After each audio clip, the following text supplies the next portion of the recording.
guys, what I'm going to explain to you next is how we use a red chopping board and the procedure of a knife handling glove, a food handling glove, some raw meat, the food handling glove, the knife handling glove, the knife and the chucks, and the method of how we don't cross-contaminate and how we'll slice this beef nice and thin for salad and all the procedures you'll use for health and safety, okay?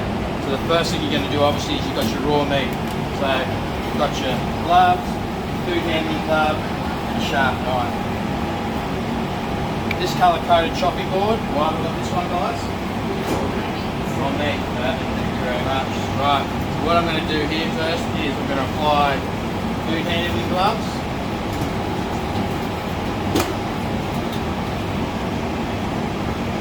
Before I touch any raw products. Especially after I've just washed my hands, guys. I know my hands are nice and clean, so I'll put them straight into food safety gloves. The next thing I'm going to do here is I'm going to stretch out my knife handling glove. So we use this knife handling glove in ABC and all our venues to make sure that we don't have any cuts with chefs, apprentices or kitchen hands. So it's a work safety glove. So I've got one food handling glove on one hand, one on the other hand. Then I'm going to, whichever hand I am, right hand or left-handed, I'm going to put the food safety glove on that hand. The one that's not touching the knife is the one that needs to be put on. This one, guys. So I'm right-handed, so obviously I put the glove on this hand.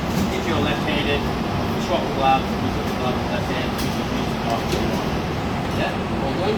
So, procedure is chopping boards down. I want to double check that it's clean, which it is. Then what I'm also going to do firstly to make sure the chopping board doesn't slip, I'm just going to come over here, Will, just a sec, come and sit. I'm going to wet the chucks, which will stop the chopping board from slipping, guys, yeah? There's no good putting the chopping board down and having the food safety gloves on and the knife handling glove if the chopping board's moving all around while I'm putting any weight down on it, which I'm going to do now, yeah? So we'll grab our chucks, back over to the red chopping board, place it down, place the chopping board down. Now you can see it's nice and flat, guys. No edges, nothing's tipping up. It's nice and flat and even surface. The more flat and even the surface is, the less chance there is that I'm going to cut my knife, I'm going to cut my fingers, and also the less chance I'm actually going to cut the product incorrectly. The product's going to sit flat on the knife, nice flat surface. Yeah? Sweet. So next thing I'm going to do is going to go with my knife, which is nice and clean, nice and sharp knife, won't touch you, now when you get bad with a blunt knife. Sharp knife, if it's possible, worst case scenario, won't touch you, but it'll be a clean cut. A blunt knife will actually tear your skin and it won't be a clean cut, yeah? So it's a lot worse. It's funny that some people don't realise that actually a sharp knife is safer than a blunt knife, yeah? And it always is. So, next thing I'm going to do is going to grab my meat, place it down on my chopping board. I've got my food handling glove, my knife glove, and I'm going to proceed to roll my fingers under like this. So when I'm slicing like this. I never left higher than that. I always use that in a train motion. The more you train yourself to use this knife properly in that motion, as opposed to lifting the knife up and going like that, it's the worst case scenario. So you literally put your fingers down, and you don't put your fingers like this. This is asking for your fingertips to be chopped off. Yeah? It sounds silly, but it's true. So you grab your fingers and you roll them under. You use that part of your hand as a guide. That's how you can taught how to use the knife properly in commercial kitchens. Yeah. So the next thing I'm going to do, grab my steak, put my fingers down there, I'm going to slice it. It's nice and thin, like I said. On my red chopping board, so there's no cross contamination. This will be the only product I'll slice on this chopping board. It'll give me nice even slices.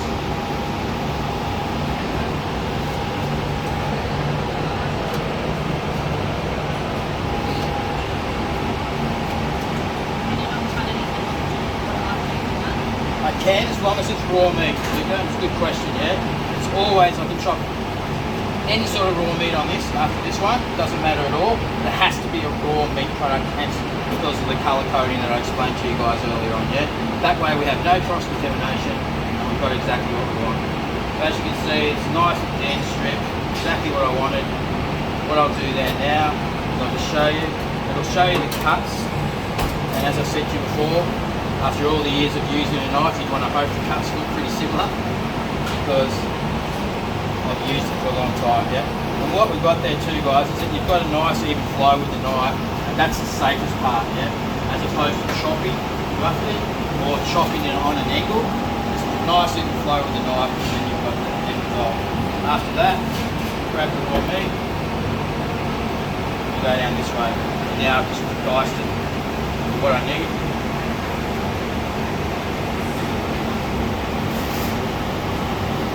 Move that across.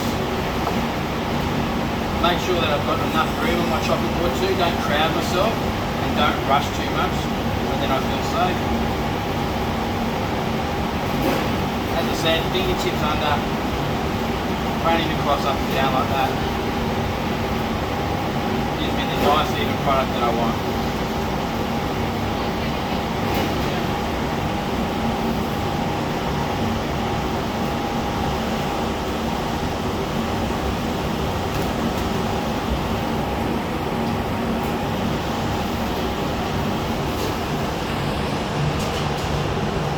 Fingertips curled under, as I said at the start, using that main finger as a guide.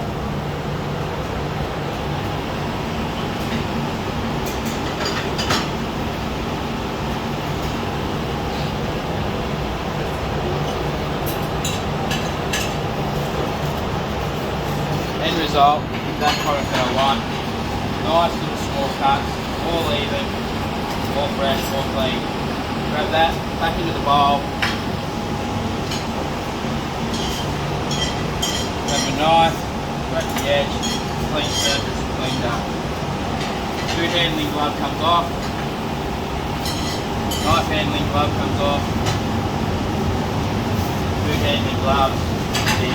Making a point of saying that these gloves, even though only one touch of raw meat, that for example, if I'm about to cut seafood now or I'm about to cut raw meat, I don't want to use these gloves at all. The possibility of the bacteria that's in here, in the meat that sits there naturally, is on the gloves, and then if I use the gloves, I'm doing exactly what we've learned about today, which is cross-contamination. All I've done is taken bacteria off raw meat, change my meat product, and put a piece of change my chopping board. Even if you change your chopping board now, for example, if I change this chopping board now, move that away, and draw it over this guy, blue, which represents what? Seafood. Well done.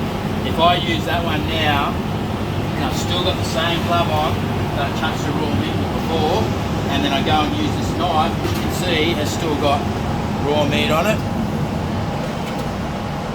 The cross-contamination factor is amazing. It will be there, and then the seafood would actually take on the bacteria of the raw meat. Yeah. So reality-wise is that I've done my meat, I've changed my chopping board, got my gloves, I've used them. They go in the bin. Change my chopping board. I come over to the sink and wash my knife. Come over here for a moment.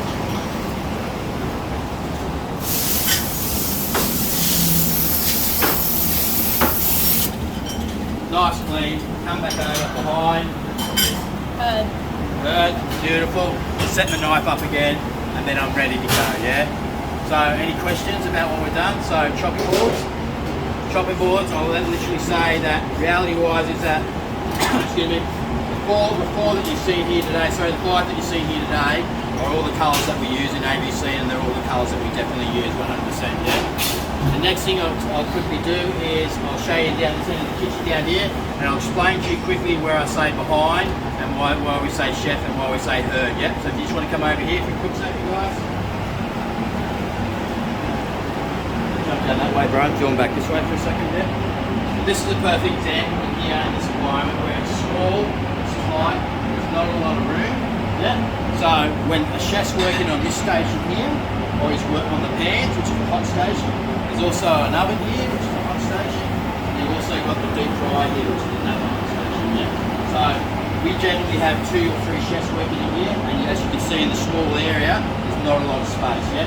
This is a perfect example and a perfect spot where we say behind, herd, yes chef. So turn that people who are standing in this environment are safe. Yeah. So the chefs that are working together here understand where they are, and And the reason we also say that is because a lot of times chefs will have their back to each other.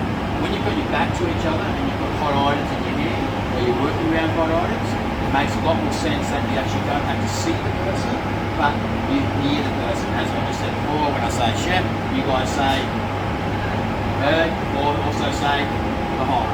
Yeah? That's the example. So if I'm standing here, let's just say I've got a pan. If this is hot, imagine that it's full of stuff. Luke, you want to come down here and turn your back to me. I'm cooking here and I'm basically about to turn around. Luke is standing there and she's plating up. If I turn around real quickly with this and move in this direction, and she doesn't know, I don't know she's there, the possibility of her being burned because she doesn't say behind or I don't say heard is greatly there, because the fact is that it's such a small area here, and that's why we say that. The fact is also too, as I said before, when I'm cooking and Luke is plating up, we are back to back. We actually can't see each other. So the behind, chef and heard makes more sense because, as I said before, we visually can't see each other, but the fact that we're standing this close and working in an area, we have to have procedures that are WH&S, work safe and healthy place, and we also know where we are, and we also know exactly when we're standing this close to each other. Same thing again, shuffle over. Luca, you want to shuffle over. Luca's working there, and I'm working here with a hot deep fry basket. If I have to actually grab that basket full of something, have a bowl here, which is there, and then in turn I have to grab the basket, fill the basket up and full of a product. Luca's behind me.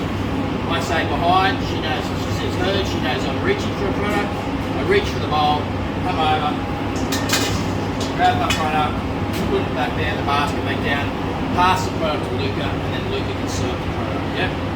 So reality-wise is that we're all in a situation where we know where we are, we know what's going on, and we're all safe and we're working better together, guys. Yeah? So we're all good.